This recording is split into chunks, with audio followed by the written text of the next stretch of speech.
நாங்கள் நிறைய இசை வெளியீட்டு விழாவில் தொடர்ந்து பேரரசு நான் தம்பி நேரம் கிடைச்செல்லாம் வந்துடுவார் ரோபோ. எல்லா ஆர்டிஸ்டும் அப்படி இருக்க மாட்டாங்க. ஏன்னா கஷ்டப்பட்டு வளர்ந்தவன். ப்ரொடியூசர் நல்லா இருந்தால் எல்லோரும் நல்லா இருக்கலாம் என்ற எண்ணத்தில் வாழ்த்த வர்றாரு.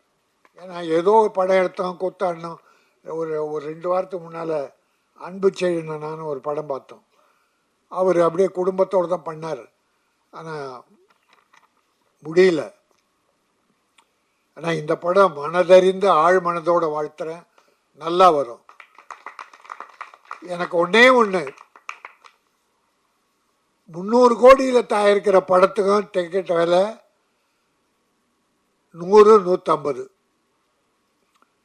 ஆனால் இந்த ஒரு 5 கோடி 3 கோடியில் தயாரிக்கிற படமும் டிக்கெட் விலை தியேட்டரில் 100-150-150னா ஏழை மக்கள் எப்படி படம் பார்ப்பாங்க? இந்த மாதிரி படங்கள் வெற்றி பெறணும்னா ஒரு 60 ரூபா, 80 ரூபா, 100 ரூபா. தமிழக முதல்வர் பல நல்ல காரியம் பண்ணிகிட்ருக்கார். மிகச்சிறப்பாக தமிழகத்தை ஆட்சி பண்ணிகிட்ருக்கார். ஆனால் சினிமா உலகத்தில் இன்னும் கொஞ்சம் நல்லது பண்ணணும்.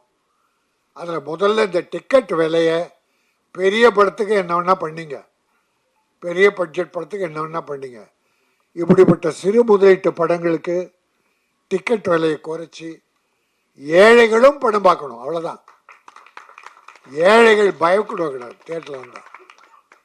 அவங்க எளிய முறையில் 60 ரூபா, 80 ரூபா, 100 ரூபா, அதை விட குறைச்சும் பண்ண முடியாது டிக்கெட். அப்படி பண்ணால் இந்த படம் எல்லா மக்களும் பார்க்கணும். இப்போ இருக்கிற டிக்கெட் விலைக்கே பார்ப்பாங்க. ஏன்னா நல்ல படங்களை மக்கள் வரவேற்கிறார்கள். இப்போ பார்த்தா இந்த ஒரு 6 மாதத்தில் ஒரு 5-6 சின்ன படங்கள்லாம் வெற்றி பெற்றிருக்கு. கதையை தான் பார்க்குறாங்க, கதாநாயகன் யாருன்னு பார்க்குறதில்ல. இப்போது பெரிய பெரிய கதாநாயகன் நடித்த படங்கள்லாம் சரியா இல்லை. கமல்ஹாசன் ஒரு படம், மணிரத்னம் படம், என்ன லைஃப் பாருங்க. பெரிய டைரக்டர், பெரிய பெரிய ஹீரோஸ், படம் சரியா இல்லைன்றாங்க.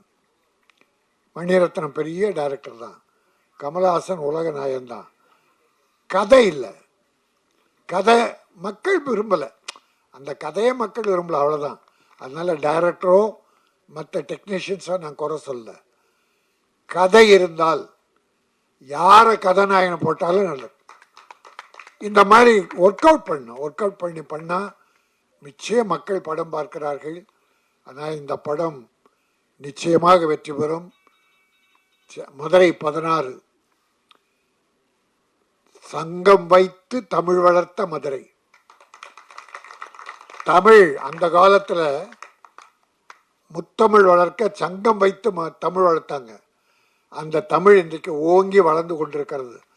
அந்த மதுரையிலே உருவான இந்த படம் மதுரை 16 முத்தமிழ் போல் எத்திசையிலும் தமிழர்களுக்கெல்லாம் வெற்றி கொடி நாட்டும். ப்ரொடியூசர் மறுபடியும் படம் எடுப்பார். இந்த டீம் பெரிய டீமா தமிழகத்தில் வளரும். வாழ்த்துக்கள். நன்றி, வணக்கம். சினிமா உலகை ஃப்ரேம் பை ஃப்ரேம் படம் பிடித்து காட்டும் தந்தி சினிமா சேனலை இப்போவே சப்ஸ்கிரைப் பண்ணுங்க.